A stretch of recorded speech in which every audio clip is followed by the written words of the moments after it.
بسم الله الرحمن الرحیم. نبیه مدسیر یم. د لسم ټولګي د فزیک مضمون لپاره ستاسو په خدمت کې یم.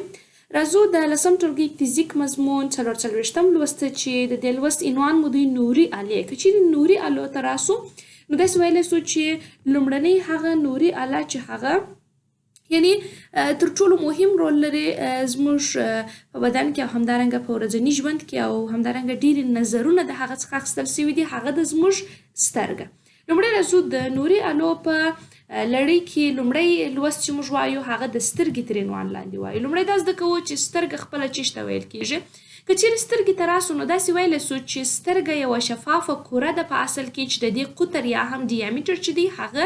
د 18 ملي متره څخه تر 20 ملي متره پورې دی او د یوې محدب الطرفین عدسیې په څیر عمل کوي. عدسیې موږ ویلي وی چې عدسیې څه شي دي او همدارنګه څو ډولونه لري او محدب الطرفین عدسیې هغه عدسیو ته ویل کېږي چې دواړه طرفونه یې محدب وي. سترګه چې ده هغه عموما ډېرې برخې لري چې د هغو برخو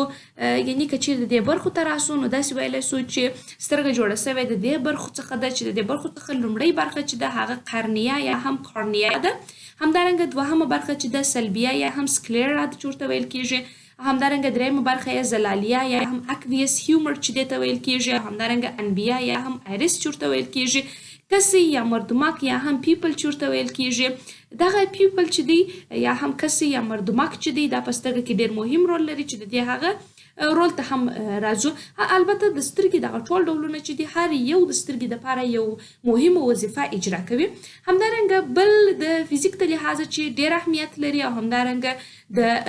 دې په خاطر خو موږ دا په فزیک کې زیات مطالعه کوو هغه دا ده چې سترګې چې دي هغه خپل ځان ته لینز یا هم عدسیې لري.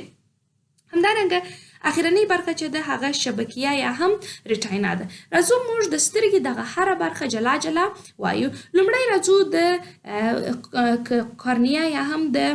کورنیا څخه یې راشروع کوو چې دا په خپله څه شي ده. که چیرې موږ کورنیا ته راسو نو داسې ویلی سو چې کورنیا چې ده هغه په خپله د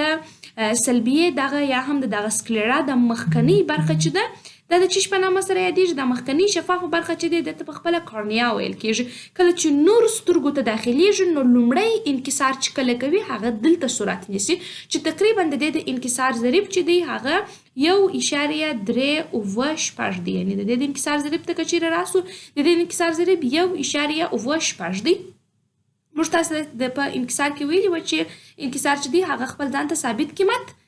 البته واحد نه لري. نو د دې د انکسار ضریب چې دی 1.3 دی. همدارنګه سلبیه ته که چیرې راسو د سترګې دغه سلبیه یا هم سکلیرا چې ده د سترګې دغه بهرنۍ پردې ته ویل کېږي. دا چې چیرې په تصویر کې درته ښیم.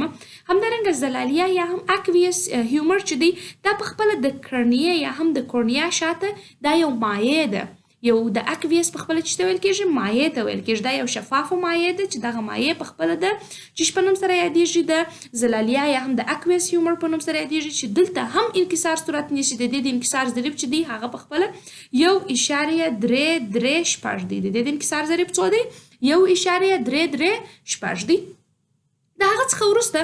ایرس یا هم انبیه ده. ایرس یا هم انبیه په خپله چیش ته ویل کېږي د سترګې دغه رنګه برخه چې ده د سترګې رنګه برخه چې ده دا د انبیه یا هم د ایرس په نوم سره یادېږي. د هغه څخه وروسته راځو پسې کسی یا هم پیپل ته. کسی یا هم پیپل یا مردمک چې دی دا په خپله موږ داسې ویلی سو چې دا د یو کلکین څخه عبارت دی چې د دې د قطر د تغییر په وجه باندې تبریدونکی نور چې دی هغه کنټرولیږي. یعنی هغه نور چې سترګې ته داخلیږي هغه د دې په واسطه سره کنټرولیږي چې د دغه کنټرول لپاره کسی یا هم مردمک چې دی په خپله د 2 ملي متره څخه د څو څخه د 2 ملي متره څخه تر 8 ملي متره پورې دی په خپل ډیامیټر کې تغییر راولي. د چیش څخه د 2 ملي متره څخه تر 8 ملي متره پورې دی په خپل هغه قطر یا هم ډیامیټر کې دا چیش راولي تغییر پکښې کې راولي. د څه لپاره؟ د دې لپاره چې هغه نور چې د داخلیږي هغه څه وکړي کنټرول کړي. همدارنګه کله چې بلې برخې ته راځو د سترګې بله برخه چې ډېره مهمه ده د عدسیه یا هم د لینس په نوم سره یادېږي. عدسیه یا هم لینس ته که چیرې راسو نو داسې ویلی سو چې د کسي شاته دا د کسي یا هم د مردمک و شاته چې دی د سترګې عدسیه پرته ده. د کسي یا د مردمک و شاته د سترګې عدسیه پرته ده.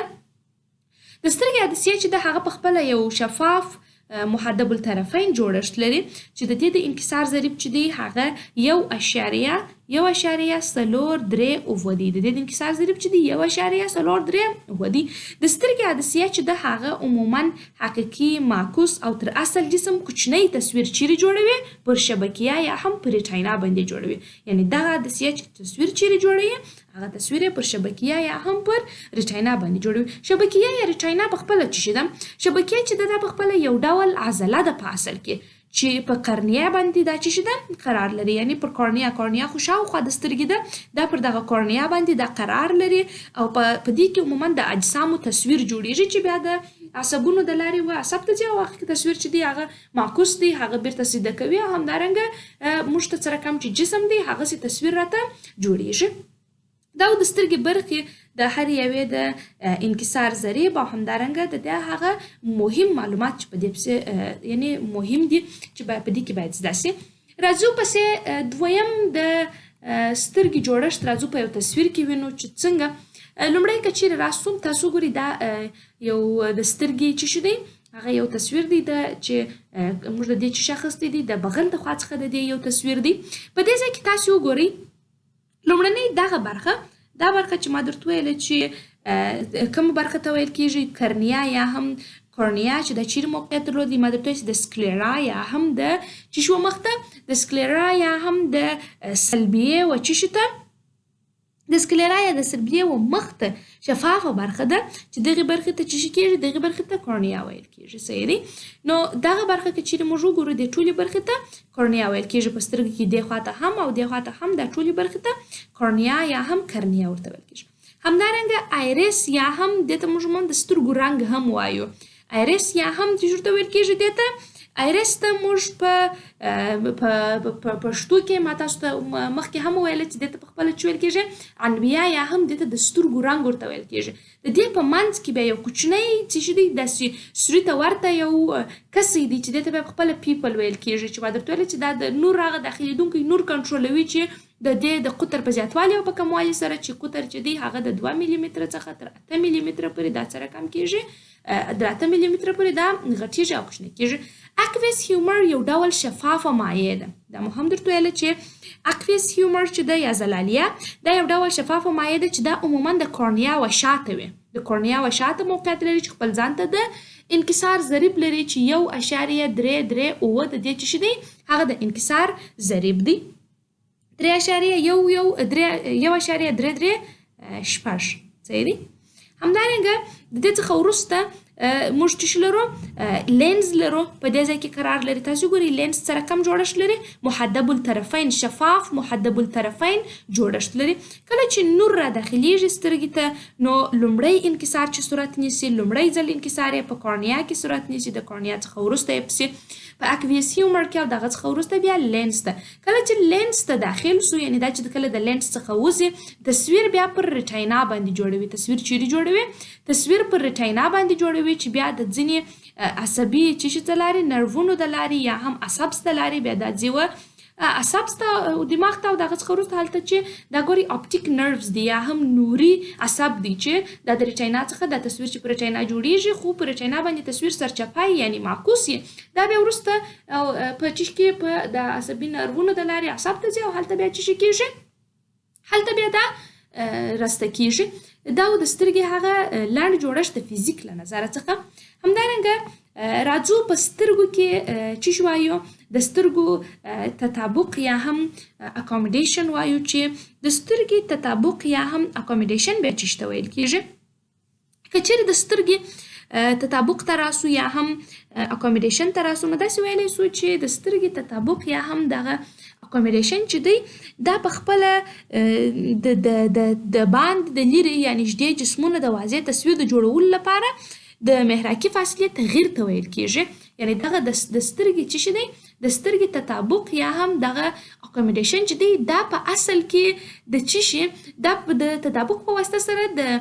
باندې د لرې یا نږدې جسمونو دغه یو جسم چې دی مثلا هغه چې دی لرې دی یو جسم چې بیا دی هغه نږدې دی. اوس یو جسم چې کله لرې هغه تصویر څنګه پر شبکیه جوړ سي یو جسم چې بیا کله نږدې دغه تصویر څنګه پر شبکیه جوړ سي. دغه د جسم لرېوالی او نږدېوالی چې دی دلته هم په سترګو کې موږ د سترګو تطابق یا هم اکوموډیشن لرو چې کله تصویر لرې یې